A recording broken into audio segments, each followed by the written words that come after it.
Chapter 8 The Way. I was thinking of crafting items in this world, how the process could be mental as well as physical. By the time I'd swum back around to my beach, 3 clear steps had crystallized. Plan. What do I want to do, right down to the smallest detail? Prepare. What do I need? Tools and materials in order to make my plan work. Prioritize. What do I need to do first in order to do everything else? This way guided my process in the creation of something I would soon dub my observation room. In my initial plan, I imagined a small chamber at the base of the hill's western slope with an outer wall of glass blocks. In order to create this room, I would need to prepare the following: glass blocks, torches, and extra tools. Priority 1 was tools. Digging through the entire hill would take 1, maybe 2 extra pickaxes, which would take cobblestone and wood, which I had plenty of. Now that I was prepared with all the tools and materials I need, I had a mental plan of what I needed to build, and I got right to work, picking at the back wall of my bunker. At first, things were going great. I almost forgot both my empty stomach and my aching ankle until the deepening tunnel got darker. How big is this hill? I thought, sticking a flickering torch up to the wall. What if I run out of torches? If that happens, I said aloud, then I'll just go digging for more coal and finish the observation room later. It felt good, for once, to have an answer instead of worrying questions, to act instead of react. Maybe this really is the way. Turns out I didn't need more torches just yet. It wasn't long before I broke onto the other side and saw that the sun was dipping below the horizon. See, I shouted over to the cow and sheep. The way is working. Bah, said the white sheep, reminding me in less than a minute I'd been caught out in the open, in the darkness. Right, I said, placing my glass blocks. Should have factored in the sunset, I thought angrily, and the size of the hill. Stupid planning, stupid mistakes. The cow must have known what I was thinking, because it gave me an encouraging moo. Good point, I called back.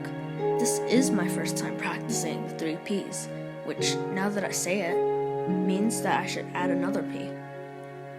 Practice. As the sun sank and the stars rose, I hollowed out the 3x3x3 chamber behind my new clear wall. All that was left to fix my last, comforting torch to the wall. Not bad, I said proudly, wishing this world would let me rest my hands on my hips. I turned back to the giant window, staring out at the twilight. So far nothing moved except the animals. Well, at least I'm learning that you never stop eating, I told them. Now, if only the monsters would show up. Add another P, mooed the cow. Patience. Can't argue with that, I said, and settled down for a long wait. The first thing I learned that night was that monsters didn't appear until the sky was completely dark. The next thing was that they literally appeared. They didn't crawl out of the ocean or the ground like I'd initially thought. 1 second they weren't there, and the next, bling. Okay, maybe I added the pling for dramatic effect, but you get it, right? They just materialized, and they didn't do it one at a time. They came in mobs, zombies, and even those sneaky, combustible creepers. I noticed that they didn't care about any of the animals, even when one of the sheep walked right in front of the zombie. That zombie saw me, though, and made a beeline across the meadow. Instinctively, I backed away into the tunnel. Gotta build a door for this, I thought, ready to slam down a couple of cobblestones in the entrance. The undead brute skulked slowly from one end of the window to the other, never taking its black eyes off me. Feeling a little emboldened by its passivity, I took a step forward, then another, then hobbled right up to the glass. Well, I asked, you gonna attack or what? Fittingly, I got a less than eloquent grrr know you can see me, and your buddy kept trying to break my door. So what's the difference now? Ugh, growled grumpily, content to trade looks instead of blows. Well, at least I can't smell you, I sneered, but then added, can you smell me? The ghoul moaned, standing like a statue of rotten meat. Is that it? I asked, pressing my face to the glass. Is it 'cause you can't smell me? I had no way to test this theory other than breaking a hole in the glass, which I was not willing to do, so I chalked it up. Once again, to the rules making sense, just not to me. Whatever the rule was, smell or maybe sound, or even some other sixth sense I wasn't aware of, all the other mobs seemed to obey it too. Several of the spiders came skittering towards me, their eyes sending chills down my spine. One of the arthropods just sat there looking at me, while another scuffed right over to my window and up the hill. Like the zombie, neither seemed to have any interest in attacking. Next came one of those silent gliding creepers, and this time I backed way up into the tunnel. If I was wrong about my sense theory and that living landmine decided to detonate next to the glass, I was toast. I even placed one block in the tunnel's entrance and was ready to plant a second if I saw the creeper start to vibrate. Fortunately, block in hand, I watched the monster glide away.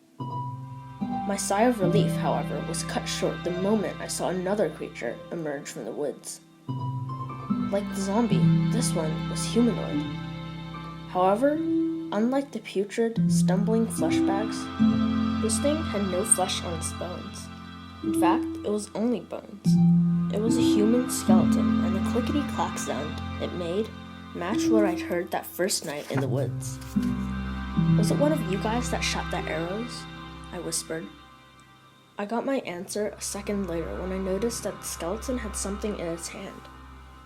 A curved stick, or collection of sticks, tied together on either end of a taut string. A bow. Mystery solved. Just then, another skeleton clacked into view, and for a second, I worried about the two of them taking pot shots at my window. Worry vanished when, to my astonishment, the two bone beasts looked at each other, raised their bows, and began shooting. With each impact, the wounded skeleton was knocked back, flashing red, then returned fire. Oh, I so gotta get one of those bows, I said, giddy with the idea of a ranged weapon. Please just kill each other so I can grab one in the morning. And then, as a teasing answer to my prayers, the skeleton battle was over. The new challenger has beaten his rival, shooting him into a cloud of smoke. I saw a bow hovering where the loser had vanished. Patience, I reminded myself, watching helplessly as the bow hovered just a few dozen blocks from me. Glancing down at my tunnel, I thought I saw the sky lightning through my door. Won't be long now, I said, looking back at the prize. And then, to my utter anguish, the weapon blinked out of existence. No, I whined, realizing that dropped items in this world apparently also have a lifespan. I did pick up something that morning, though.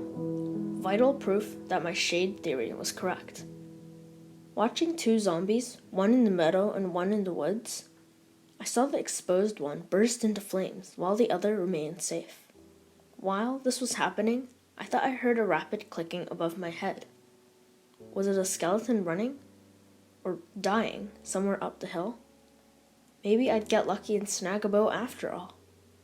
I waited until the clickety-clack ceased, then limped back to the tunnel. I grunted and groaned with every smarting step off the cliff wall.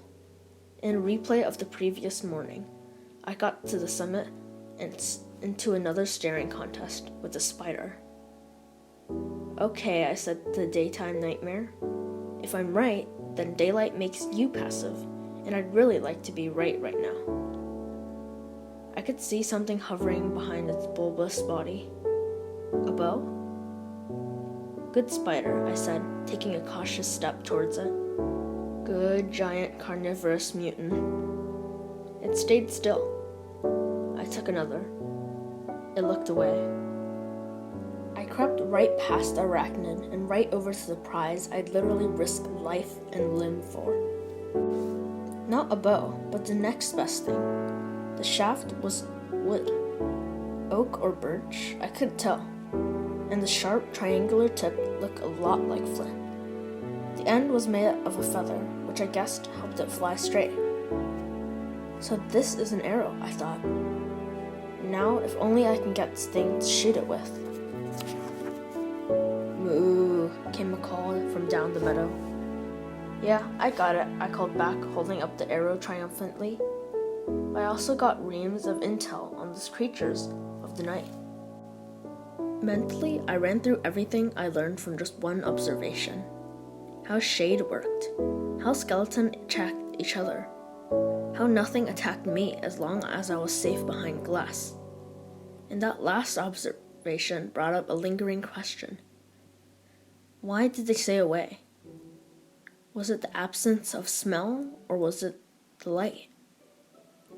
Ooh, replied the cow, going back to its breakfast of green squares. Is it the light? I pressed. It makes more sense than smell, right? I mean, if sunlight kills monsters or... I glanced sideways, just in time to see the spider vanish. Banishes them? Whatever you want to call it. Then does a less powerful light, like a torch, keep them away? Moo, called the cow over its black and white butt. I know, I said. Only one way to find out. Hiking down the easier but still painful western slope, I continued to talk out my next project with the cow.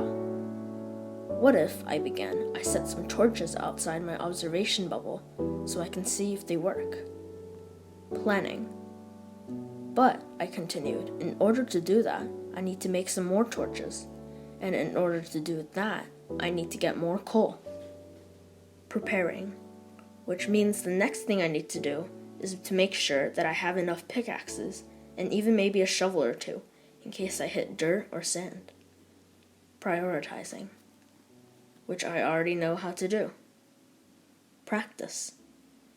Moo, warned the cow, reminding me of the need for. I know, I griped, eager to start my new adventure. Patience. It turned out that practice was really what I needed because I had no experience with mining. Isn't that what technically it's called? Mining? Digging down into the earth for mineral resources? Well, whatever it's called, I didn't know how to do it. For starters, as I cut through the diagonal staircase down to the solid rock, I'd realized I'd left light out of my planning. This meant that I had to hop back up the stairs, which killed my ankle, to grab a torch from my bunker, and to place it and replace it on the stone walls every few blocks I dug. It was a slow going, and at one point almost fatal. Digging down a few dozen blocks, I came to a hard tan stone directly in front of me. Because the stone looked like sand, I dubbed it sandstone, and when I dug it out, an actual block of sand fell down to replace it. I got my shovel and removed the new sand block, then the next sand block that fell in its place, then the third that fell in its place, then backed up as a stream of deep blue water rushed in. I've broken through to the sea, I thought, shaking my head at the blunder. I hadn't thought about the fact that this island was essentially an underwater mountain, and digging at an angle would eventually find me out into the ocean. At least this world's water is weird, I thought, remembering how the blast crater never filled out. In my world, breaking into the sea would have flooded the entire tunnel, and at worst, drowning me and destroying all my work. I got that going for me, I said, turning around and digging in the opposite direction. I don't have to worry about drowning. And then, looking up at the solid blocks above me, I said, or cave-ins. I shouldn't have said that out loud. Yes, I thought I knew that sand was the only substance that didn't stick, and if that I saw another sandstone block, I'd well be warned. And yes, I know that superstition and tempting fate are silly and primitive and wrong. Still, I shouldn't have said it out loud, because the next moment I knocked away a stone above my head and looked up just in time to see the block above it come crashing down. The world went dark. I choked and gasped. I was drowning, not in water, but in this hard, gritty stuff that scratched and crackled as I tried to struggle free. My hand burst into open air. I clawed at the smooth stone. Half crawling, half swimming, I wriggled out of the suffocating trap. I stood panting on the last step of the tunnel, feeling like an elephant had just sat on my chest. Bruised ribs, scraped skin, throat scratching like it was made of sandpaper. Looking up, I saw why.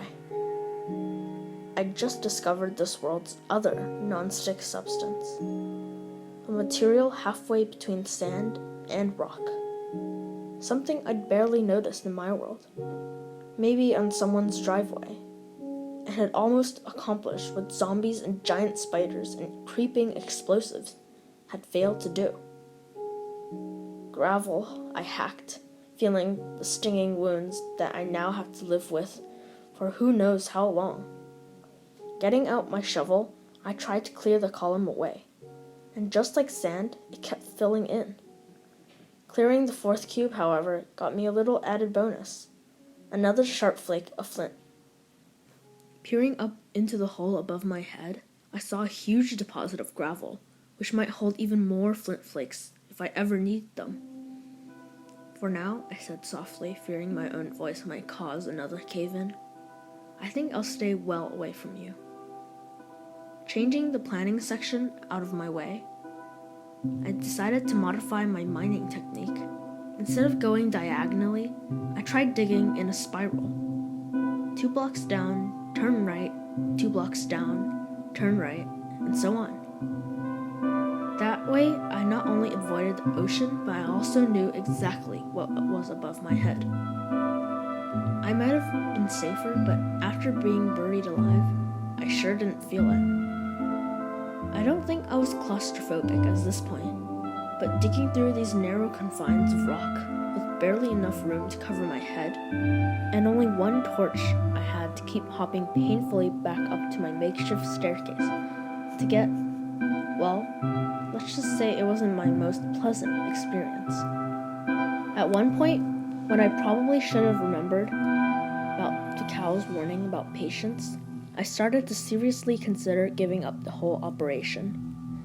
I began looking behind me more often, picturing the long, punishing climb up. Was all of this worth it? Was my stupid experiment with torchlight and monsters just that? Heck, the whole point was to work on making myself safer, and I'd almost gotten myself killed. Maybe I should just forget. A block of stone fell away from me to reveal flecks of black coal. Finally, I breathed in a chuckling groan. About time you guys showed up. Picking out the precious black lumps, I added, and there's so many of you too.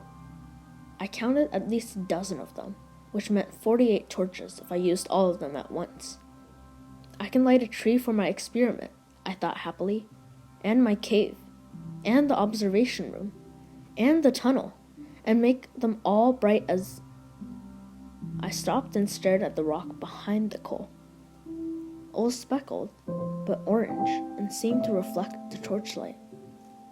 Some kind of metal, I wondered. Copper? Brass? Was brass a naturally occurring ore, or was it a mixture of other elements? I still don't know the answer to that one. I picked out the rock and 2 identical ores behind it, and unlike the coal, whatever was embedded in them stayed put. I think I know how to get you out, I said, hoofing it back up to the bunker and wincing with each painful step. Making torches as I went, I made sure to place them far enough apart to light my entire way up to the surface. You might say I was wasting the very material I'd come from, but if these 3 new cubes turned out to be what I thought they were, then I'd be going back down there soon. I slid the 3 metal flux blocks into the furnace, placed a lump of coal beneath them, and watched as the fire blazed up. What came out wasn't copper or brass, but something much more valuable. What came out was nothing less than a metal that literally built the modern world. What came out was iron. "Look!" I shouted through my observation bubble to the animals. Picking out a doorway next to my window, I hobbled across the meadow to show them 3 shining bars. "Look what's right under our feet!" "Moo," said the cow, with a chorus of baas from the 2 sheep, and even a few distant cluck-cluck-clucks from the chickens. Yes, grass, haha, but underneath that grass, underneath the dirt, stone, sand, and gravel, is something that's going to change everything around here. I raised the bars like an Olympic medal, because thanks to my new method, the way of the 5 Ps, I've just kicked the Stone Age into the Iron Age.